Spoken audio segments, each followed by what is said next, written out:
மும்பையில் நடைபெற்ற ஒரு திரைப்பட சிறப்பு காட்சியில் பூனம் பாண்டே, ஏ.ஆர். ரஹ்மான், விஜய் சேதுபதி, மான்யா சிங் உள்ளிட்ட பிரபலங்கள் கலந்து கொண்டனர். ஜனவரி 26 அன்று குடியரசு தினத்தை ஒட்டி நடந்த இந்த நிகழ்வில் புகைப்பட கலைஞர்கள் மற்றும் ரசிகர்கள் மத்தியில் மிகுந்த உற்சாகம் காணப்பட்டது. ரஹ்மான் சார், விஜய் சேதுபதி போன்றோரை நோக்கி ரசிகர்கள் ஆரவாரம் செய்தனர். மும்பையில் நடந்த பிரம்மாண்ட திரைப்பட வெளியீட்டு விழா ஒன்றில் பல முன்னணி பிரபலங்கள் கலந்து கொண்டு பார்வையாளர்களின் கவனத்தை ஈர்த்தனர். இந்த நிகழ்ச்சியில் பூனம் பாண்டே, இசைப்புயல் ஏ.ஆர். ரஹ்மான், நடிகர் விஜய் சேதுபதி மற்றும் மான்யா சிங் ஆகியோர் பங்கேற்றனர். இவர்களுடன் விஜய் உள்ளிட்ட திரை உலக நட்சத்திரங்களும் உடனிருந்தனர்.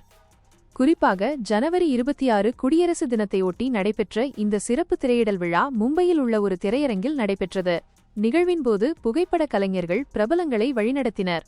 ரசிகர்கள் தங்கள் அபிமான நட்சத்திரங்களை உற்சாகத்துடன் வரவேற்றனர். குறிப்பாக ஏ.ஆர். ரஹ்மானின் வருகை அரங்கில் பெரும் வரவேற்பை பெற்றது. பிரபலங்கள் தங்கள் ரசிகர்களுக்கு நன்றி தெரிவித்ததோடு சில சமயங்களில் கேமராக்களுக்கு போஸ் கொடுப்பதில் ஏற்பட்ட குறும்புத்தனமான தருணங்களும் பதிவாகியுள்ளன. இது ஒரு சாதாரணமான திரையிடல் நிகழ்வாக இல்லாமல் ரசிகர்கள் மற்றும் பிரபலங்கள் ஒருவரையொருவர் சந்தித்து வாழ்த்துக்களை பரிமாறிக்கொண்ட ஒரு கொண்டாட்டமாக அமைந்தது. இறுதியில் அனைவருக்கும் குடியரசு தின வாழ்த்துகள் தெரிவிக்கப்பட்டு நிகழ்ச்சி நிறைவடைந்தது.